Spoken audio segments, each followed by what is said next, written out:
오늘 우리에게 주신 하나님의 말씀 사무엘상 23장 1절부터 29절까지 말씀입니다. 사무엘상 23장 1절부터 29절까지의 말씀. 이제 봉독하겠습니다. 하나님의 말씀 경청하십시오. 다윗은 블레셋 사람이 그일라를 치고 타작한 곡식을 마구 약탈하여 간다는 소식을 들었다. 그래서 다윗은 주님께 여쭈었다. 내가 출전하여 이 블레셋 사람을 쳐도 되겠습니까?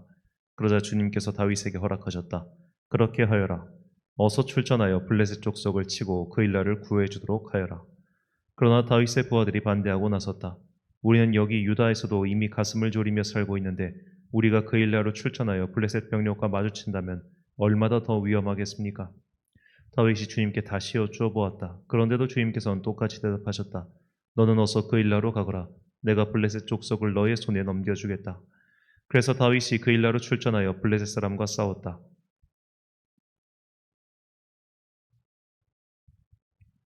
결국 그들을 쳐서 크게 무찔렀으며 블레셋 사람의 지칭승들을 전리품으로 몰아왔다. 다윗은 이렇게 그일라 주민을 구원해 주었다. 아히멜렉의 아들 아비아달은 그일라에 있는 다윗에게로 도망할 때에 에봇을 가지고 갔다. 한편 다윗이 그일라에 들어왔다는 소식이 사울에게 전해지니 사울이 외쳤다. 이제는 하나님이 그 자를 나의 손에 넘겨주셨다. 성문과 빗장이 있는 성읍으로 돌아갔으니 도간에 든 쥐다. 그래서 사울은 군대를 소집하여 그일라로 내려가서 다윗과 그의 부하들을 포위하게 하였다. 다윗은 사울이 자기를 해치려고 음모를 꾸미고 있다는 사실을 알고서 제사장 아비아달에게 에봇을 가져오게 하였다. 다윗이 하나님께 아뢰었다. 주 이스라엘의 하나님, 사울이 나를 잡으려고 그일라로 와서 이 성읍을 멸망시키기로 결심하였다는 소식을 이 종이 확실하게 들었습니다. 그일라 주민이 나를 사울의 손에 넘겨주겠습니까? 이 종이 들은 소문 그대로 사울이 내려오겠습니까? 주 이스라엘의 하나님, 이 종에게 대답하여 주십시오. 주님께서 대답하셨다. 그가 내려올 것이다. 다윗이 다시 한번 여쭈었다. 그일라 주민이 정말로 나를 나의 부하들과 함께 사울의 손에 넘겨주겠습니까? 주님께서 대답하셨다. 넘겨줄 것이다. 그래서 다윗은 600명쯤 되는 부하를 거느리고 그일라에서 벗어나 떠돌아다녔다.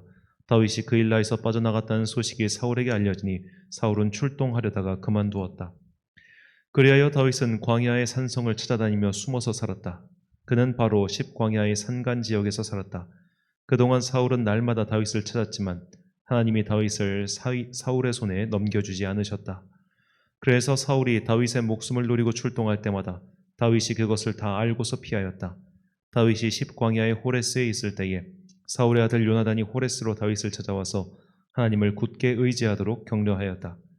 그는 다윗에게 말하였다. 전혀 두려워하지 말게. 자네를 해치려는 나의 아버지 사울의 세력이 자네에게 미치지 못할 걸세. 자네는 반드시 이스라엘의 왕이 될 걸세. 나는 자네의 버금가는 자리에 앉고 싶네. 이것은 나의 아버지 사울도 아시는 일일세. 이리하여 이 두 사람은 다시 주님 앞에서 우정의 언약을 맺었다. 그리고 다윗은 계속 호레스에 머물렀으나 요나단은 다시 집으로 돌아갔다. 10사람 몇이 기브아로 사울을 찾아 올라가서 밀고 하였다. 다윗은 분명히 우리가 있는 호레스 산성 속에 숨어 있습니다. 바로 여시몬 남쪽에 있는 하길라 산 속에 숨어 있습니다. 임금님이 지금 당장 내려가기를 원하신다면 그렇게 하시기 바랍니다. 그를 잡아서 임금님의 손에 넘기는 일은 저희가 맡아서 하겠습니다. 사울이 말하였다. 당신들이 나를 생각하여 그토록 정성을 보였으니 주님이 주시는 복을 받기를 바라오. 당신들은 가서 빈틈없이 준비하시오. 그자가 도망다니는 곳이 어디이며 누가 어디서 그자를 보았는지 자세히 알아보시오. 내가 듣는 바로는 그는 매우 교활하오. 당신들은 그가 숨을 만한 모든 은신처를 자세히 살펴본 다음에 틀림없는 정보를 가지고 나를 찾아오시오. 그러면 내가 당신들과 함께 가겠소. 그가 이 나라 안에 있기만 하면 내가 유다의 마을들을 남김없이 다 뒤져서라도 그를 찾아내고야 말겠소. 이리하여 그들이 일어나 사울보다 먼저 십광야로 떠나갔다. 이때에 다윗과 그의 부하들은 여시몬 남쪽의 아라바에 있는 마온 광야에 있었다. 사울도 부하들을 거느리고 다윗을 찾아 나섰다. 누가 이 사실을 다윗에게 알려주니 그가 마온 광야에 있는 바위로 내려갔다. 사울이 이 소식을 듣고 곧 마온 광야로 가서 다윗을 추격하였다. 이리하여 사울은 산 이쪽에서 쫓아가고 다윗과 그의 부하들은 산 저쪽에서 도망하게 되었다. 이렇게 다윗은 사울을 피하여 급히 도망하고 사울과 그의 부하들은 다윗과 그의 부하들을 잡으려고 포위를 하는데 갑자기 전령 한 사람이 사울에게 와서 블레셋 족속이 쳐들어왔으니 어서 돌아가야 한다고 보고하였다. 사울은 다윗을 추격하다 말고 돌아가서 블레셋 족속을 맞아 싸우러 나갔다. 그리하여 그곳 이름을 엘라 하마 느곳이라고 부른다. 다윗은 엔게디 산성에 올라가 거기에 머물러 있었다. 아멘. 그럼에도 중심을 지킬 수 있는가라는 제목으로 한이의 말씀 선포하겠습니다. 다윗과 함께한 아둘람 공동체는 일단 모압으로 먼저 피신하였습니다. 아무래도 이 아둘람 지역에 굴 속에 수백 명이 모여서 살 수는 없었을 테니까요. 또한 다윗은 이제 본인은 아직 20대 젊은 나이지만 그의 부모나 가족들은 나이가 있지 않겠습니까? 또 누나들도 있었을 테니까 걱정이 됐을 겁니다. 그래서 그의 가족들을 모압의 왕에게 의탁하죠. 자, 모압은 다윗의 증조모인 룻의 고향이지 않습니까? 그렇게 모압의 피신에 있었는데 선지자 갓이 나타나 모압 땅에 머무지 말고 유다 땅으로 돌아가라고 말합니다. 그래서 다윗은 다시 유다 땅으로 돌아가죠. 사무엘상 22장 4절과 5절 말씀입니다. 부모를 인도하여 모압 왕 앞에 나갔더니 그들은 다윗이 요새에 있을 동안에 모압 왕과 함께 있었더라. 선지자 갓이 다윗에게 이르되 너는 이 요새에 있지 말고 떠나 유다 땅으로 들어가라. 다윗이 떠나 헤렛 수풀에 이르니라. 아멘. 자, 하나님께서 선지자 갓을 통하여 다윗이 다시 유다 땅으로 돌아가게 하신 이유가 무엇일까요? 모압 땅에 있는 것이 분명히 더 안전할 터인데 안전하지 않은 유다 땅으로 다시 돌아가라고 하신 이유는 나중에 다윗이 왕이 되었을 때에 그가 외국에 의탁하였다는 그 경력이 흠이 되지 않도록 하기 위함이다라고 저는 그렇게 추측하고 있습니다. 자, 나중에 왕이 될 사람이 적국에게 망명하여 수년간 안전하게 지냈다라고 하면 국민들이 과연 그를 신뢰하고 따를 수 있겠습니까? 그러다 보니까 하나님께서는 다윗이 그의 명예에 너무 책잡히지 않도록 그렇게 인도해 주신 것이라 저는 그렇게 추측하고 있습니다. 자, 그렇게 해서 유다 지파의 땅으로 들어가서 그곳에 머물러 있었는데 다윗은 당연히 자기와 친족 관계인 유다 지파 사람들이 다윗을 도와줄 것이다 그렇게 생각을 했어요. 하지만 다윗은 동포인, 그것도 가장 가까운 동포인 유다 지파 사람들에게 뒤통수를 2번이나 맞습니다. 첫 번째 그의 뒤통수를 때린 사람들, 다윗을 배신한 사람들은 그일라 사람들이었습니다. 자, 그일라 또한 유다 지파에 속한 지역이죠. 심지어 그일라는 블레셋의 공격을 받고 있다는 소식을 듣고 다윗이 그들을 구원해 주었음에도 불구하고 역시 사울 그들을 배신하고 사울에게 넘깁니다. 본문 7절 말씀입니다. 다윗이 그일라에 온 것을 어떤 사람이 사울에게 알림해 사울이 이르되 하나님이 그를 내 손에 넘기셨도다. 그가 문과 문빗장이 있는 서급에 들어갔으니 갇혔도다. 자, 다윗은 그일라를 구원하기 위해 오늘 본문에 보면 이 자신의 부하들의 반대를 무릅쓰고 어떻게 보면 무리한 작전을 펴서 그일라를 구해준 거예요. 자신의 동포니까, 유다 지파 사람들이니까 이렇게 무리를 해서 구해줬는데 지금 그일라 사람들은 정작 다윗 일행을 사울에게 밀고 하여 넘길 그럴 준비를 하고 있었던 겁니다. 물론 이것을 이해 못할 바는 아닙니다. 왜냐하면 바로 이전에 사울이 노베에 있는 제사장들 80명 이상을 학살한 사건이 아마 이스라엘 전역에 퍼졌겠지요. 우리가 이제 사무엘이 베들레헴에 방문했을 때도 그렇고 또 다윗이 그 제사장 아히멜렉을 찾았을 때도 그랬고 어떻게 보면 정치적으로 사울 왕과 반대쪽에 있는 사람이 자신을 방문했을 때 사람들이 공히 일으키는 반응이 두려워 떠는 것이었습니다. 그만큼 어떤 면에서 사울은 자기 반대파에 대한 숙청 혹은 반대파에 대한 제거 활동을 굉장히 드러내고 하고 있었다. 그렇게 볼 수도 있겠죠. 자, 그래서 다윗은 그일라를 떠나 십광야로 피신합니다. 이 십광야 또한 유다 지파의 영역입니다. 이 십광야에 사는 십사람들은 오늘 본문과 또 나중에 26장에서도 동일하게 다윗이 숨어있는 곳을 사울에게 가서 고자질하죠. 정말 이들은 제대로 정탐꾼 역할을 한 것입니다. 자, 본문 19절, 20절 그리고 사무엘상 26장 1절 말씀. 그때의 십사람들이 기브아에 이르러 사울에게 나아가 이르되 다윗이 우리와 함께 광야 남쪽 하길라산 수풀을 요새에 숨지 아니하였나이까. 그러하온즉 왕은 내려오시기를 원하시는 대로 내려오소서. 그를 왕의 손에 넘길 것이 우리의 의무니이다 하니 십사람이 기브아에 와서 사울에게 말하여 이르되 다윗이 광야 앞 하길라산에 숨지 아니하였나이까. 아멘. 자, 이렇게 10사람들은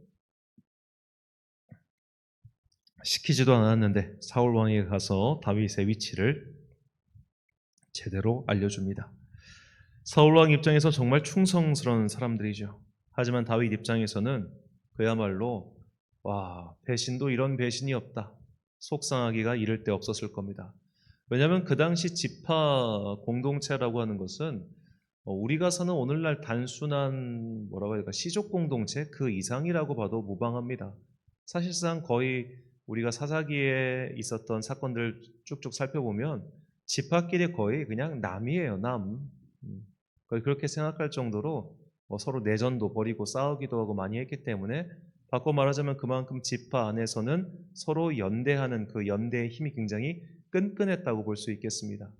그런데 정작 자신의 동포인 유다 지파 그일라 사람들 또 10사람들 이런 사람들이 자신이 있는 곳을 제대로 가서 밀고를 하니까 덕분에 빙글빙글 그 유다 광야 그쪽을 돌아다니면서 도피 생활을 하게 된 거예요. 어쩌면 차라리 그냥 처음부터 아둘람에 숨어가지고 거기서 살면서 나름 뭐 요새화를 하든지 나름 자기 영역을 만들면 훨씬 편했을 텐데 괜히 모압 갔다가 괜히 유다 광야 들어가라고 해가지고 들어갔다가 지금 엄청 고생을 하고 있는 겁니다. 사실 부하들의 원망이 얼마나 컸겠으며 내부의 불만도 뭐 자기 자신도 속이 얼마나 막 터지겠어요. 이렇게 다윗은 20대 시절에 참 힘든 일을 많이 겪었습니다.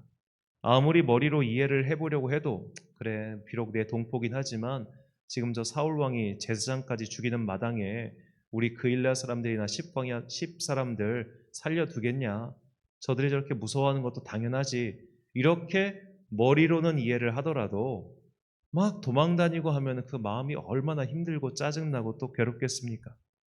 최고의 주위에서 한순간에 도망자로 전락했고 살기 위해 거짓말도 하고 미친 척도 하고 굴에 숨어도 살고 외국으로 망명도 여러 차례 하고 그렇게 울분이 쌓이고 쌓였으면 나중에 그가 30살에 유다의 왕이 되었을 때 정말 그동안 이 사울 왕의 도피 생활 동안 자신을 배신하고 뒤통수 쳤던 그일라 사람들이나 10사람들 내가 왕이 되었으니 니들도 한번 당해봐 이런 행동 할 만도 한데 다윗은 그렇게 하지 않았죠.